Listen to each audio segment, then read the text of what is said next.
Aqui na Voz do Campo, a maior rede de rádios do agro do país, nós conversamos agora com José Luiz Tejon, nome reconhecidíssimo no agronegócio brasileiro, especialista do agro, um professor no agronegócio, viaja o mundo todo, né, dando aula na Europa, enfim, uma história, uma legenda do agronegócio brasileiro aqui na Voz do Campo. Satisfação, José Luiz Tejon, novamente conversar na Voz do Campo. Prazer meu falar com vocês todos, né, desse mundo do agro, que é alguma coisa que o Brasil hoje tem de importante, que é o que está segurando o país, e mais do que isso, acho que através dos exemplos do agronegócio nós poderemos interferir positivamente no futuro de todos os setores da economia brasileira, não apenas do agro, porque quando falamos do agro, não podemos nunca esquecer, falamos de indústria, comércio e serviços também. Portanto, o agro precisa, mais até do que produzir o que está produzindo, gerar divisas, gerar empregos, e é o que está acontecendo.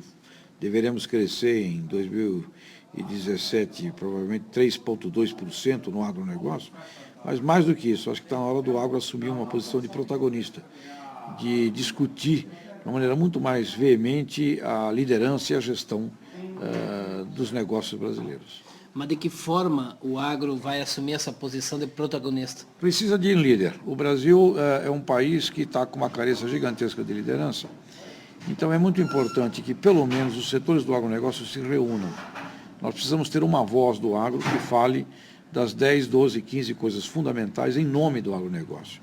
À medida em que temos uma dispersão muito grande de vozes, nós perdemos força. Nós precisamos eleger um nome, um ser humano que represente a voz do agronegócio. E em torno deste homem tem que haver uma consistência das demais lideranças. A partir disso, nós teremos uma força e uma condição muito grande de interferência nos destinos políticos do país. É um momento que o Brasil tem que repensar o que é liderar. Não só o agronegócio, que é o mais, na minha opinião, o mais próximo e pronto para fazer isso, mas o país como um todo.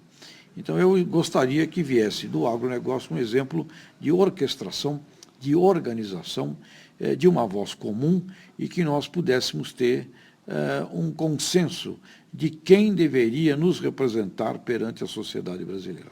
Essas coisas fundamentais, Tejon, que tu fala, a primeira e a segunda, por exemplo, dá para nominar algumas coisas fundamentais que pode mudar a história do agro e tornar o agro protagonista? O agro é protagonista, é uma questão só de agir além das porteiras, agir na visão da sociedade urbana. Então ele precisa ter um diálogo com a sociedade urbana orquestrada e organizada, porque o agro faz segurança alimentar, o agro representa emprego nas cidades, o agro representa 25% do todo o PIB, o agro é a única coisa que está dando lucro no país, resultado no país. Portanto, ele tem uma importância na sociedade brasileira imensa e gigantesca. Então, ele tem que ter uma contribuição que é maior do que a contribuição econômica, ou maior do que a contribuição de segurança alimentar, uma contribuição na educação do país. Neste sentido, temos que trazer do agro e atuar na sociedade brasileira como um todo, por exemplo, com o movimento cooperativista. As cooperativas brasileiras, bem lideradas, são exemplos espetaculares de liderança, de gestão, de educação, de treinamento, de tecnologia, de valores, de competitividade. E as cooperativas representam 1 milhão de produtores, aproximadamente, metade da produção do agronegócio brasileiro e mais. Quando olhamos cooperativismo no Brasil, nós estamos falando de praticamente 35, 36 milhões de brasileiros, diretos e indiretamente vinculados ao cooperativismo. Então, nós temos, no movimento cooperativista, uma força importantíssima. No movimento da ciência e da tecnologia, nós temos as melhores escolas brasileiras, são escolas de agronomia, veterinária, zootecnia. A Exalc, por exemplo, da USP, lá de São Paulo, é uma escola que está entre as melhores do mundo, né, na sua categoria. Temos educação de alto nível e temos ciência, tecnologia, pesquisa de altíssimo nível em toda a faixa tropical do planeta. Então, nós somos os únicos que conseguem produzir alimentos em abundância na faixa tropical do planeta Terra. Então, temos uma condição de revelar e participar de uma forma protagonista do governo brasileiro, da gestão do governo brasileiro, da liderança brasileira. E essa liderança brasileira não pode ser mais simplesmente uma expectativa de que políticos resolvam a nossa vida. Nós temos que organizar. Então, o que eu tenho proposto é que a Confederação Nacional da Agropecuária convoque para uma reunião emergencial, para uma reunião de ajuste de programas, metas e objetivos, um projeto brasileiro, que ela convoque a Confederação Nacional do Comércio, a Confederação Nacional de Serviços e a Confederação Nacional da Indústria. Indústria, comércio, serviço e agropecuária é todo o PIB do país.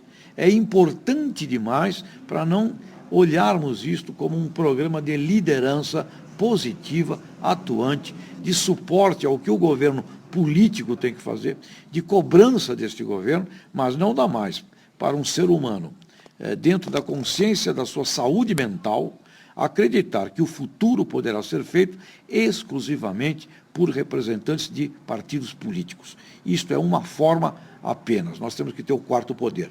O quarto poder é um conselho, é um fórum de lideranças da sociedade civil organizada sem nenhuma interferência de partidos políticos. Os partidos políticos acabaram. É uma questão de tempo. Não representam mais ideologias e não tem mais nada a ver com aquilo que nós vivemos nos anos 40, 50, 60. Hoje, governar um país é ter competência, é ter programa científico e tecnológico, é ter produtividade, é ter administração, é ter custo, é ter orçamento, é ter projeto, é inserir o país nas cadeias globais. Não existe mais conversa, papo furado para planos ideológicos de nenhuma espécie, nem de direita e nem de esquerda e nem de nada. Falamos de competência. E políticos significam o legislativo, significa o executivo, existe o judiciário e tem que ter um quarto poder, que é uma orquestração da sociedade civil apartidária, que deve funcionar como um apoiador das decisões, como um vigilante das decisões e mais, tendo planos, projetos, caminhos e visões para que o país possa produzir a partir de quem empreende. Hoje o Brasil vive um pega-ladrão.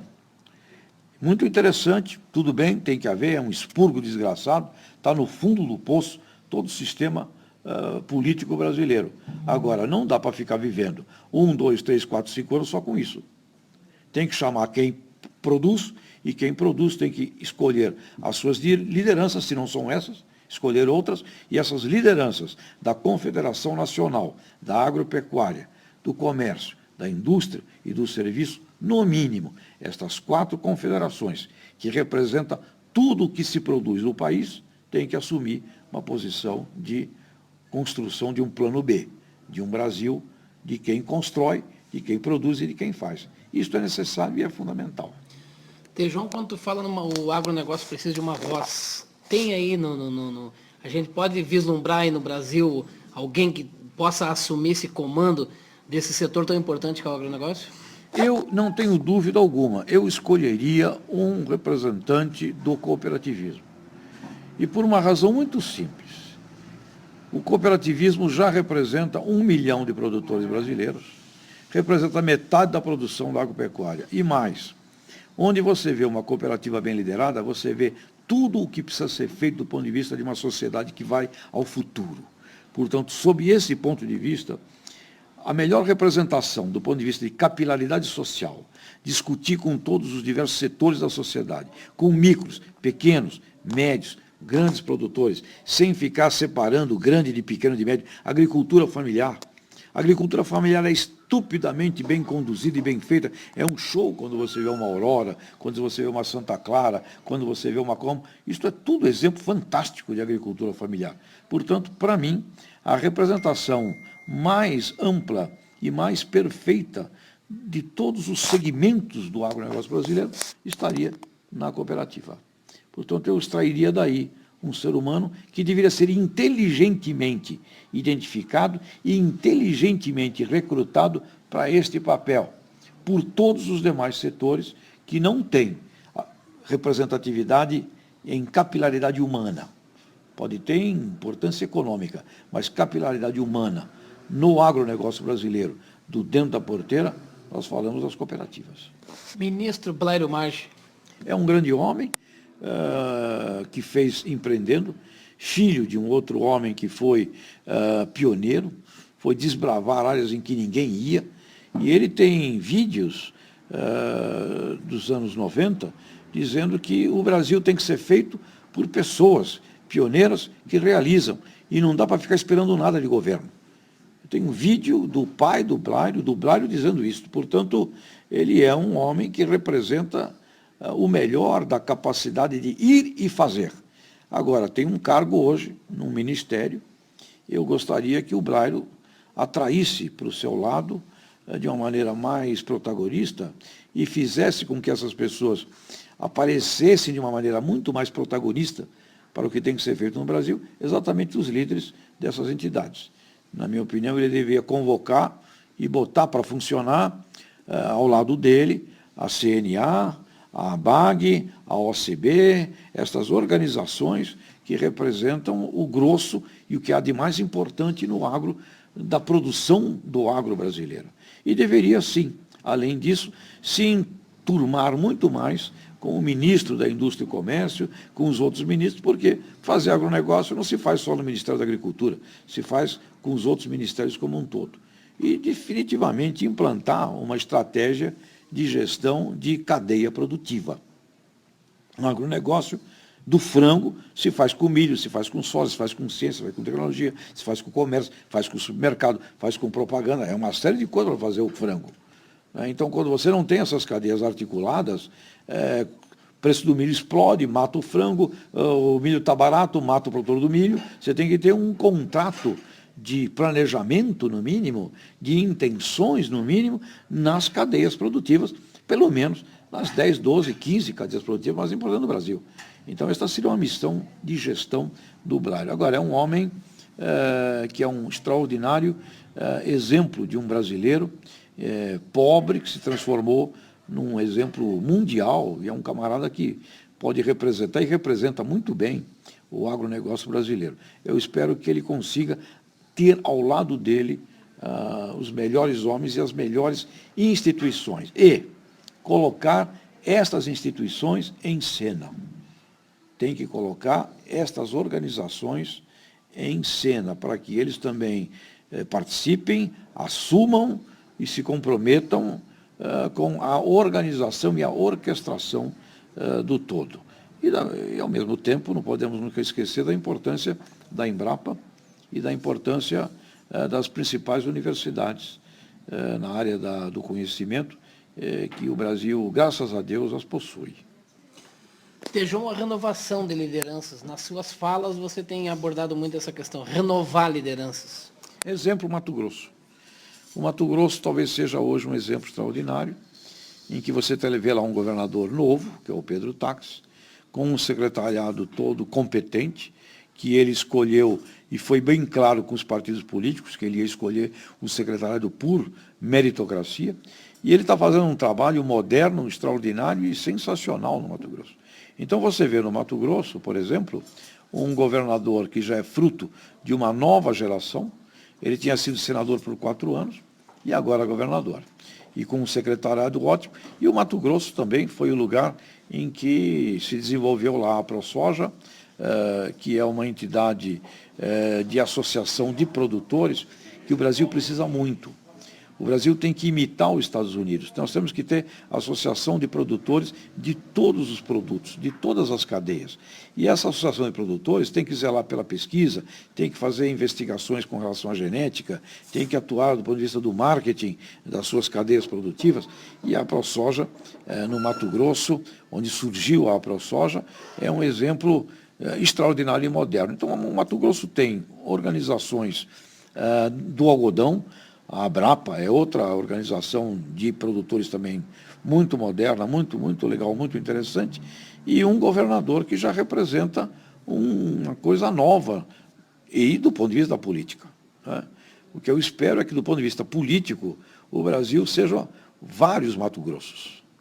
Essa é a minha expectativa. Agora, não dá para ficar esperando que, simplesmente pela forma antiga de ficar achando que o sistema político por si só pode ser algo confiável para governar um país da importância e do tamanho do Brasil, é que eu entendo que nós temos que convocar os representantes da sociedade civil organizada, que ficam na moita, que você não os vê, e eles não aparecem. Está na hora de haver um protagonismo para governar o país, participar da governança do país, que não seja simplesmente através do lobby, se escondendo atrás do político, e agora todo mundo atirando pedra em político. Então é fácil ficar agora atirando pedra em político. Mas eu quero ver o protagonismo, no mínimo, do presidente da Confederação Nacional da Indústria, do Serviço, do Comércio e da Agropecuária. Estes 4 homens têm na mão todo o PIB do país, tirando o governo. Tu acredita que todo esse problema que está no Brasil um pouco é a omissão da sociedade civil? Eu acredito que é parte da história, é conflitos, é tese, antítese, síntese, faz parte. A história não se fez nunca através de harmonia. A história do planeta Terra é uma história de conflitos, de lutas, de guerras, de enfrentamentos. E nós estamos tendo uma agora, e é muito saudável que haja. E o que nós temos que fazer é entender que é um momento de mudança, e que toda mudança você pode sair melhor ou pior. É lutar para que saia melhor da mudança. Portanto, temos que convocar o ser humano brasileiro para a compreensão de que esta luta faz parte. Quando vai no cinema e vê uma Jornada nas Estrelas, ou vê lá um Hobbit, ou vê o Senhor dos Anéis, você vê o quê? A luta, o confronto. A vida é assim. É um confronto, é um enfrentamento. Portanto, extraordinário momento, rico momento. Precisa participar, precisa atuar e precisamos orquestrar as lideranças brasileiras para este novo Brasil que vem pela frente. A importância da comunicação, falando do agronegócio, a voz do campo, estamos construindo essa rede de rádios, começamos no Rio Grande, estamos avançando para outros estados da nação. A importância da mídia, da comunicação, do agronegócio se comunicar e mostrar para a sociedade da onde que vem o café, da onde que vem a pizza, da onde que vem o bife, essas coisas, Tejão. Sem comunicação não existe nenhuma possibilidade de liderar nada. A liderança exige comunicação. Então, uma correta percepção da sociedade a respeito do agronegócio é muito importante. E tem muitas coisas que têm que ser consertadas.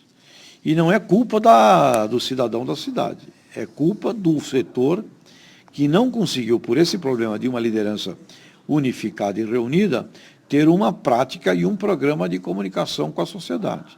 Para você ter um programa de comunicação com a sociedade, você tem que ter um conteúdo único, uma voz única, um padrão de relacionamento com a sociedade, tem que ter mídia. E para ter tudo isso, você tem que ter um orçamento e tem que ter uma verba para você poder pagar as contas e fazer essa comunicação. Então, isso falta. Como isso falta, fica uma grande confusão na cabeça das pessoas. Né? Cada um fala uma coisa e fica uma grande confusão. Uma distância muito grande entre o que a ciência é e aquilo que é percebido pelo consumidor final. Então, estes assuntos têm que ser tratados também por esta liderança. E quando vamos falar sobre este quarto poder, que significa a sociedade civil organizada, tendo projeto, plano, metas, um suporte para o país, isto envolve também uma necessária comunicação com a sociedade. E deveria ter, neste grupo, a ABI, a Associação Brasileira da Imprensa, e o pessoal de mídia envolvido diretamente. Sem mídia não se faz liderança nenhuma. Pois é, já que tu falaste em mídia, pensa bem, Tejão, você que é até colunista do jornal Estadão tira o Estadão, tira a Veja, tira a grande mídia brasileira nos últimos anos na política, nos governos, como seria o Brasil? Pensa assim essa mídia. Bom, esta mídia é o que reverbera, é o que termina fazendo a grande opinião pública brasileira. Tanto é que todos os políticos objetivam projetos e programas que sejam midiáticos. Se não aparece na mídia, não fez. Isso é um drama, porque assuntos de infraestrutura, assuntos que são de longo prazo, não aparecem na mídia. Portanto, temos aí um problema que a mídia, o mundo midiático, é o mundo que pauta essa visão de curto prazo. Então, mídia é vital, não tem como você liderar sem se relacionar, sem falar e sem explicar cotidianamente o que está sendo feito para a população, para as pessoas. Falando especificamente ao produtor rural, ao homem do campo, ao produtor médio, pequeno, grande, todo produtor de alimentos e de energia, Tejon, você acha que ele tem que reservar um tempo, além dele produzir alimentos e participar de discussões políticas, participar fazendo mídia de entidades, participar mais, deixar um tempo da produção lá da lavoura, da fazenda e participar mais nessas questões da sociedade? O produtor que vai ao futuro, ele vai ser um gestor de dados, ele vai ter que usar informática, ele vai ter que usar sensores, ele vai ter que usar essa nova tecnologia. Não é ele que vai ficar botando a mão no trator, na colheitadeira, no adubo, no defensivo e na semente. Não é ele. Ele é um gestor disso. Então tem que botar isso na cabeça. O produtor que vai estar atuando em 2026, daqui a 2 anos, ele é um gerente, ele é um gestor de dados. Ou ele faz isso, ou ele vai arrumar o filho que vai fazer isso, a filha, ou ele vai contratar alguém para fazer. Então, ele não é o camarada que vai passar o dia andando atrás da lavoura, nas lides, como eram antigamente. Então, ele não vai. Então, quem é esse cara? Esse cara que vai ter que ter um sistema de gestão, que vai lhe entregar dados e uma maneira fácil para tomar decisões, e ele vai ter que usar muito mais o tempo dele para negócios. E vai ter que usar uma parte do tempo dele para o associativismo. Não existe produtor rural que vai ao futuro fora de associativismo. Ele precisa estar associado na associação ou na cooperativa, ele tem que fazer parte de um processo de associativismo, porque ele é e ele lida com clientes que são milhões de agroindústrias processadoras pelo mundo afora, milhares. Centenas de fornecedores. E ele é Ele só tem condição de participar do sistema do agronegócio na forma do associativismo e do cooperativismo. Falando um pouquinho do Tejon, os projetos de futuro, Tejon, você também pode compartilhar muito nesse Brasil aí com toda a informação e conhecimento que tem, né? Os projetos seus. Bom, projetos meus, minha vida foi sempre feita por coisas que eu não planejei. Então, eu nunca planejei. E as coisas acontecem. Então, eu te diria que o meu projeto é trabalhar onde eu estou aqui agora.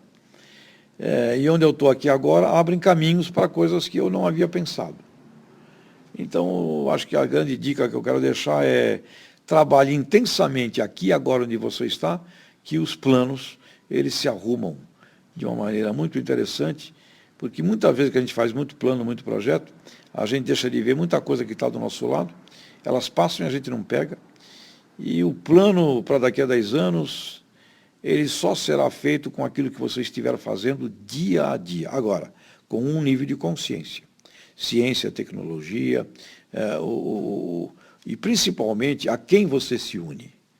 A quem você se une é a principal decisão que qualquer ser humano tem que ter. E um produtor também. Com quem que eu falo? Com quem que eu me reúno? Com quem que eu ando? Com quem que eu troco experiências? Esteja principalmente preocupado em com quem você anda, porque isto é o projeto que te leva ao futuro, mais do que querer saber onde é o futuro, como vai ser o futuro. Agora, eu estudo, estou fazendo doutorado, escrevendo livro, dando aula no MBA na França, E quanto mais eu faço isto, mais coisas que eu não imaginava vão aparecendo. Tejon, para encerrar, o Brasil vai ser o grande celeiro do mundo, vai ser o grande fornecedor de alimentos para o resto do planeta? O Brasil já é e vai ser cada vez mais, principalmente também não só em coisas de escala, como é a carne, os grãos, açúcar, fumo, café, mas em coisas também de especialidades, nas frutas, nas hortaliças, nas frutas tropicais, nas especialidades. O Brasil tem mandioca, por que não? Esquecemos da mandioca. É um produto espetacular, a mandioca. O gaúcho gosta do ensopado de mandioca. Nossa, ensopado de mandioca frita, e o que ela permite, daqui a pouco, ser uma ótima alternativa para a ração animal. E a hora que você pega qualquer estrangeiro e toma uma caipirinha com uma mandioquinha frita, não tem nada que possa ser melhor do que isso. Então, nós temos além de celulose, de papel, de árvores, deste complexo imenso de agroenergia, não só da cana, mas de outras coisas, borracha, cacau, né, que nós perdemos e vamos voltar. O Brasil vai, ele terá, ele já tem, mas ele terá cada vez mais uma importância estratégica, política, militar para o planeta única, porque ele é onde nós conseguimos produzir muito mais ainda, muito mais, 4, 5 vezes mais do que produzimos hoje, nos próximos 15 anos. Ele vai fazer isso porque ele vai ser demandado por grandes populações, por populações e países que vivem em situações de conflitos, em que o Brasil, se conseguirmos manter esta imparcialidade, este jeito de ser de um país tropical, de um país em que reúne todas as raças do mundo, nós não temos conflitos de interesses militares, estratégicos, políticos com nada. Portanto, nós somos segurança para a China, nós somos segurança para a Índia, nós somos uma confiança espetacular com a África, nós somos segurança para o Oriente Médio, nós somos segurança para a Rússia. É um tremendo de um país em que pode ter relações extraordinárias, e tem, e deve ter, com todos os países do mundo, inclusive com os mais sofisticados, que é o caso da própria Europa, que precisa rever um pouco seus planos de proteção exagerados, e, ao mesmo tempo, temos oportunidades também grandes com o próprio Estados Unidos, que não podemos deixar de olhar. E a própria América. O continente americano é outra coisa fascinante, que a gente não olha muito, mas que nós precisamos passar a olhar, uma estratégia para um alinhamento muito maior do que temos hoje também. Você está nos bastidores do Poder São Paulo, colunista do jornal Estadão. Tejon, Michel Temer vai ficar em definitivo no governo brasileiro? Vai ter eleições gerais? Vai voltar presidente Dilma? Que informação para esse apreensivo cidadão que nos ouve neste momento, seja do campo e até da cidade, que nos acompanha na Voz do Campo? Hoje eu estou mais na rede Jovem Pan de rádio, no Estadão agora não mais. Mas o que nós vamos ver aqui são especulações. Impossibilidade do retorno da presidenta Dilma, uma falência de credibilidade do PT. As esquerdas brasileiras me parece que ficaram como eu era em 1970. Eu era igualzinho a eles em 1970. Não é só que isso era em 70. O mundo mudou. Então tem muita gente que pensa que ainda está em 1970. Nós não temos mais os militares, nós não temos mais negócio do muro de Berlim, nós não temos mais ser stalinista ou não. Nós temos no comunismo uma China fazendo um trabalho imenso. Então o conselho que eu digo aos meus amigos comunistas, porque eu também já fui quer ser comunista? Seja chinês. Seja chinês. Se puder ser como a China, estou dentro. Como é impossível, então tem que esquecer essa conversa, que essa é uma conversa que ficou nos anos 70 e ela não tem mais razão de ser hoje. O que nós temos que ter hoje é um processo de competência, de resultado, de eficácia, e isso exige saber fazer, integrar pessoas, liderança, é uma outra conversa. Então o que eu vejo? Eu vejo um momento, novamente, da liderança política brasileira num fundo do poço. Espero que surjam seres humanos novos nisso, como é o exemplo que eu mencionei aqui do governador do Mato Grosso, novas lideranças nesse campo, que os melhores brasileiros se apresentem para este mundo político, mas não quero e insisto, contar só com isso. Nós temos que ter sociedade civil organizada, independente de política partidária. E não pode mexer, quando muda um governo, muda um partido, mexer na liderança da Caixa Econômica, mexer na liderança da Petrobras. Isso é uma palhaçada. Portos, como se fosse leilão, que você dá para camaradas, em grande parte, incompetentes para esses cargos. Portanto, este modelo de incompetência para governar, ele faliu. E sabe por que faliu? Porque o povo quer sucesso. O povo não quer mais nada que não seja sucesso. O povo quer sucesso e quer ser feliz. Se você não consegue dar sucesso e felicidade, o povo não gosta. Então não tem mais conversa mole para incompetente. Ou faz acontecer, ou está fora. É que nem técnico de futebol. Ou ganha o jogo. Não ganha jogo, vai cair fora. Então não tem mais conversinha porque a democracia vai ser veloz. Tem que ser renovada ano a ano. É competente e fica, não é não fica. O regime daqui para frente chama-se capacidade de realização e de comunicação. Você pode realizar e não comunicar, né? Então tem que realizar e comunicar. Agora, só comunicar e não realizar, aparece nos números, não adianta nada. Portanto, o mundo que vai para frente é um mundo veloz, muito veloz, de uma renovação de pessoas no comando. O Brasil é grande demais, o Brasil é maior que o buraco, é a 7ª economia do mundo, não deixará de ser, e o Brasil vai encontrar o seu caminho, como você já observa, em vários exemplos que ele vai encontrando, e a gente já vai vendo isso acontecer. Agora, dói, é incômodo, a gente não gosta, mas é assim que vai ser feito. João, obrigado pela atenção com a Voz do Campo, sucesso na sua jornada, trajetória, hein? E parabéns a vocês da Voz do Campo, continuem fazendo isso, porque o rádio é maravilhoso, o rádio é imediato, o rádio é pontual, o rádio tem uma velocidade que ninguém tem, e mais, o rádio entra pelas ondas, né? E essas ondas entram pelos ouvidos dos seres humanos e elas impactam de uma maneira muito mais poderosa a mente humana do que, inclusive, o modelo visual. Com o rádio, você escutando, você imagina. E você vai imaginar muito mais do que aquilo que a imagem te mostra. José Luiz Tejon aqui na Voz do Campo.